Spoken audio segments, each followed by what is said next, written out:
I watched 37 mannequins walk off their displays and start hunting customers while their plastic faces smiled the entire time.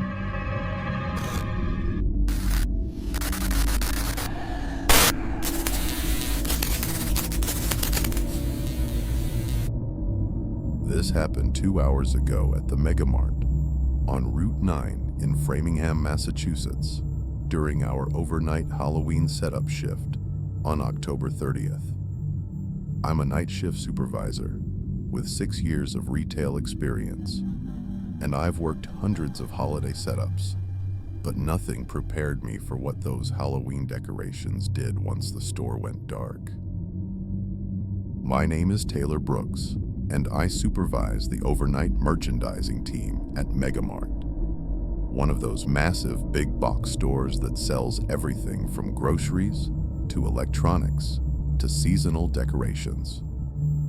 Every October, we transform half the store into Halloween Central with animatronic displays, costume sections, and elaborate decorations that corporate calls immersive shopping experiences. This year's Halloween theme was Haunted Department Store, complete with mannequins dressed as vintage shoppers from different decades.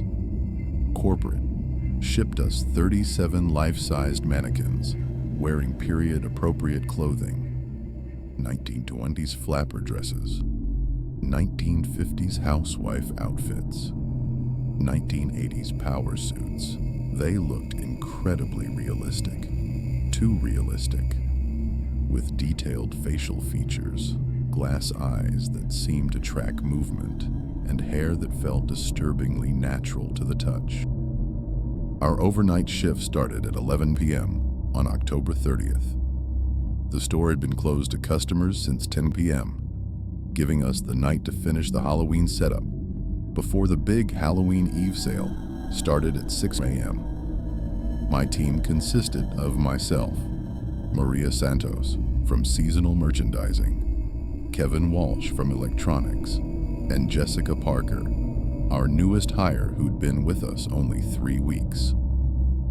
The mannequins were already positioned throughout the store when we arrived, placed by the day shift according to corporate's detailed floor plan. They stood in natural shopping poses, examining products, pushing carts, reaching for items on shelves. In the fluorescent lighting, they looked like customers who'd been frozen mid-shopping trip. At 11:23 p.m., we began setting up the final Halloween displays in the seasonal department.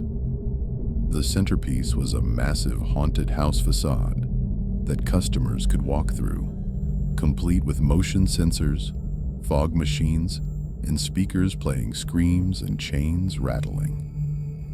Maria was programming the motion sensors while Kevin tested the audio system. That's when Jessica noticed something wrong with mannequin number 12.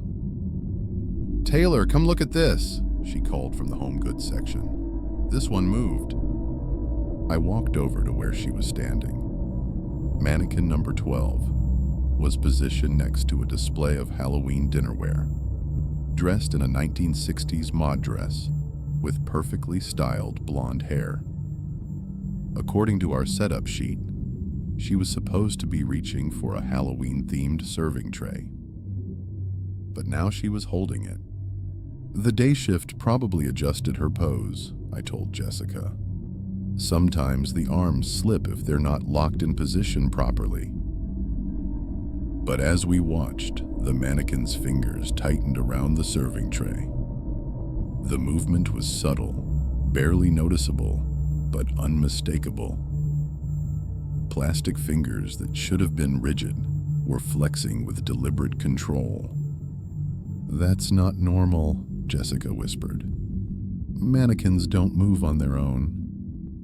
At 11:31 p.m., Kevin's voice crackled over our walkie-talkies from the electronics section. "Hey Taylor, we've got a problem over here. The mannequin in electronics just turned her head to look at me." I grabbed my radio. "Kevin, mannequins don't have motorized parts. Check if there's any Halloween animatronics nearby that might be malfunctioning.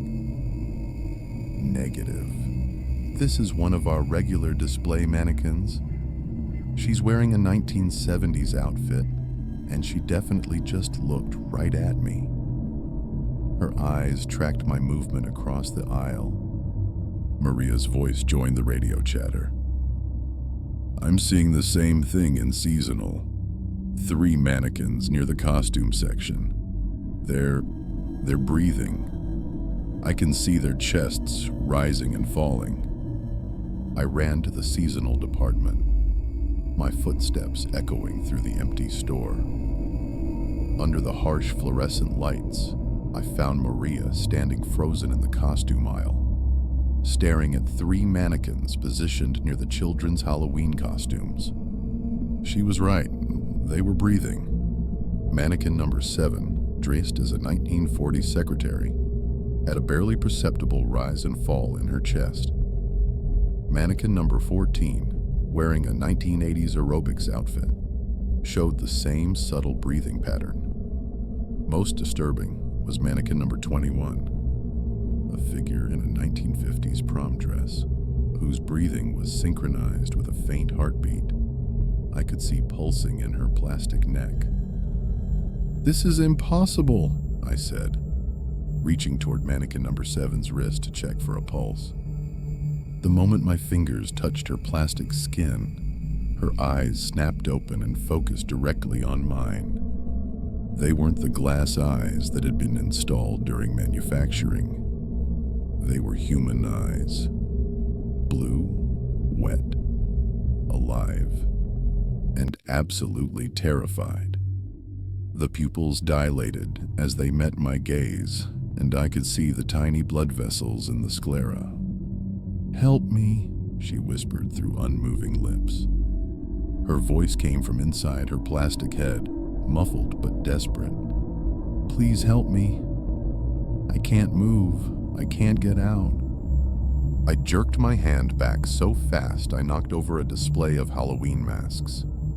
The crash echoed through the store, followed immediately by Kevin's panicked voice over the radio. "They're all moving now." Every mannequin in electronics just turned to look at the noise.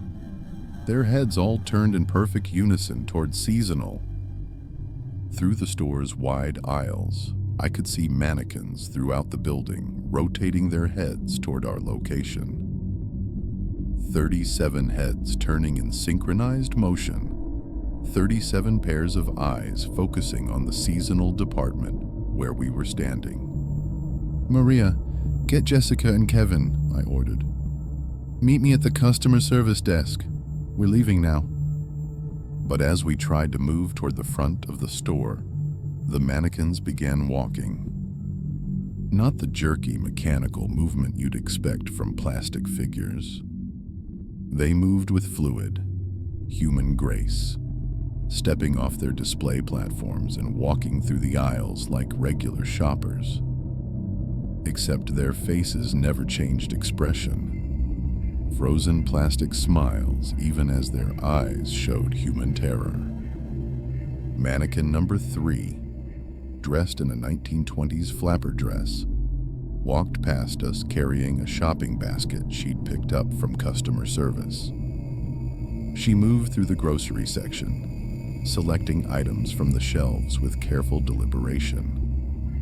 But every item she touched began rotting instantly.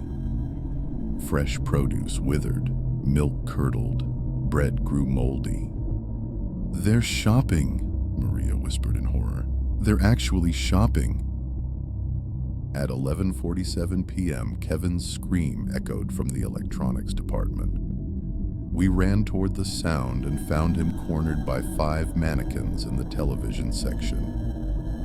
They had formed a semicircle around him, their plastic faces still smiling, while their human eyes showed predatory focus. Mannequin number 8, wearing a 1960s go-go outfit, spoke with Kevin's voice. "Help me. I can't move. I can't get out." But the words came from her unmoving mouth while Kevin stood 3 feet away, his lips sealed shut, his eyes wide with terror. That's when I realized what was happening. The mannequins weren't possessed or haunted. They were hosts. Somehow, human consciousness had been transferred into the plastic bodies. Real people were trapped inside those mannequin shells, forced to move and act while their plastic faces maintained those horrible, permanent smiles. And they were collecting more hosts. Jessica's voice came from mannequin number 15, dressed in a 1970s disco outfit. "Taylor, please help us. We're still in here. We can think, we can feel, but we can't control our bodies. They make us walk around and pretend to shop, but we're prisoners." The mannequin wearing Jessica's consciousness reached toward Kevin with jerky, unnatural movements. When her plastic fingers touched his shoulder, Kevin's body went rigid. His eyes rolled back, showing only whites, and his mouth opened in a silent scream. 10 seconds later, Kevin's consciousness spoke through mannequin number 12. "It burns. The transfer burns like being dissolved in acid, but you don't die. You just get moved into the plastic shell and forced to watch while your body becomes empty." Kevin's actual body remained standing in electronics, but his eyes were now glass, vacant and staring. He had become an empty mannequin while his consciousness was trapped in plastic across the store. By midnight, Maria was gone too. Her body stood perfectly still in the home goods section, while her voice came from mannequin number 26. "They're collecting us for Halloween. Tomorrow when the customers come, we'll be the perfect decorations." Real people turned into living mannequins, forced to smile and pose while we scream inside plastic heads. I ran toward the exit, but the automatic doors wouldn't open. The store's computer system had locked down all entrances and exits. I was trapped with 37 mannequins who were hunting the last free consciousness in the building. They moved through the store in formation now, conducting a systematic search of every aisle. Their plastic heels clicked against the tile floor in perfect rhythm, creating an echo that sounded like hundreds of customers shopping at once. Mannequin number 1, dressed in a Victorian wedding gown, appeared at the end of the grocery aisle, where I was hiding behind the dairy cases. When she spoke, it was with the voice of someone I didn't recognize, probably a customer from earlier in the day. "You can't hide forever, Taylor. We need you to complete the collection. 37 mannequins for 37 trapped souls. Perfect symmetry for Halloween morning." I tried calling 911, but my phone had no signal inside the store. The building's metal structure was blocking all cellular communication, and the landlines had been disconnected during our overnight maintenance window.